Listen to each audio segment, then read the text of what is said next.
వేణు, రాష్ట్రంపై ఆర్థిక భారం పడుతుంటే గవర్నమెంట్ ఎందుకు పేదలనే టార్గెట్ చేస్తూ రేషన్ కార్డులలో కోతలు విధిస్తోంది?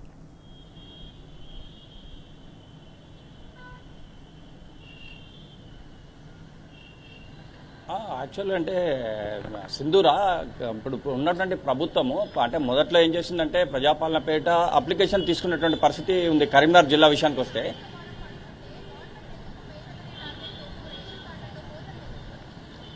అయితే టోటల్గా ఇటు కరీంనగర్ జిల్లా విషయానికి వస్తే సింధూరా 3,54,363 అప్లికేషన్స్ అంటే వివిధ రకాలుగా పెన్షన్లు కావచ్చు, రేషన్ కార్డులు కావచ్చు, ఇవన్నీ కూడా అప్లికేషన్స్ తీసుకున్నారు. అంటే ఇప్పటి వరకు కూడా దీని మీద ఎటువంటి స్పష్టత లేదు. ఇంకోవైపు చూసుకుంటే ఇటు జిల్లా విషయానికి వస్తే 2,76,000 రేషన్ కార్డ్స్ ఉన్నాయి.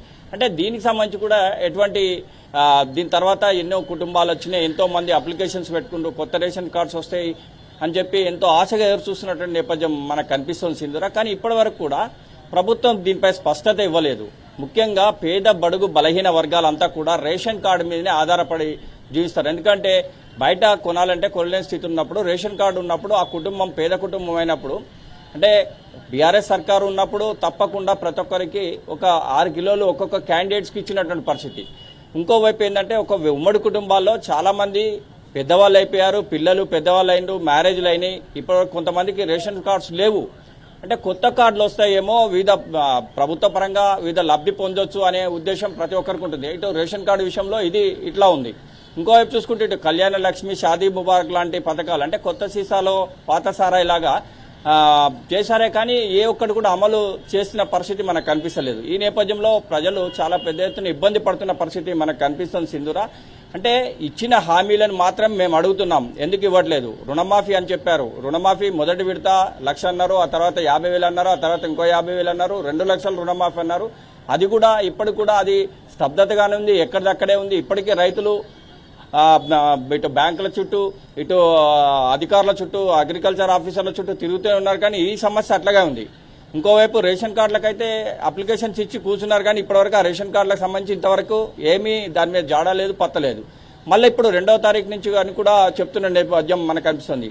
అంటే 1 స్టేట్ 1 కార్డ్ అనేది ఇవన్నీ కూడా అంటే మామూలుగా కామన్ పీపుల్కు కామన్గా ఏంటంటే 24 గంటలు కష్టపడితే కూడా అంటే 4,000 లోపల పోవడం చాలా కష్టమైన పరిస్థితి. ఇలాంటి పరిస్థితిలో ప్రభుత్వం వారిని ఆదుకోవాల్సిన అవసరం ఉంటుంది. కానీ ప్రభుత్వం అయితే అధికారులకు వచ్చే ముందు ఎన్నో హామీలు ఇచ్చింది, కానీ హామీలు ఒక్కొక్కటిగా కనీసం అమలు చేస్తుందామని చెప్పి గత 9 నెలల నుంచి చూస్తున్నటువంటి పరిస్థితి మనకు కనిపిస్తుంది. కానీ ఈ అప్లికేషన్స్ మాత్రం తీసుకుంటున్నారే కానీ దానికి అయినటువంటి సర్వే అనేటువంటి సమాధానం లేదు. పోనీ పౌర సరఫరా అధికారిని పోయి అడిగితే మాకు ఇంతవరకు ఎటువంటి కొత్త జీవోలు రాలేదండి, మీకు కొత్త కార్డులు ఇవ్వడానికి అని చెప్తున్న నేపథ్యం మనకు కనిపిస్తుంది.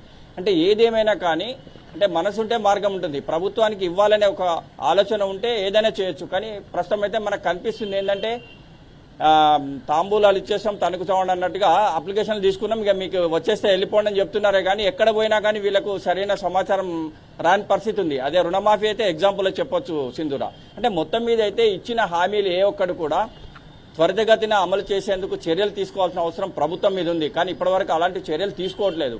ఈ నేపథ్యంలో ప్రజలు కూడా చాలా ఇబ్బందులు పడుతున్నారు. ఎందుకంటే ఏదేమైనా కానీ 1, 2, 3, 4, 5 నెలలు కానీ 9 నెలలు గడుస్తున్నా కానీ తమకు సరి అయినటువంటి సమాధానము ఏ అధికారి కానీ ఎక్కడ కూడా ఇవ్వని నేపథ్యంలో ప్రజలు చాలా తీవ్ర ఆందోళనకు గురవుతున్న పరిస్థితి మనకు కనిపిస్తుంది సింధూరా.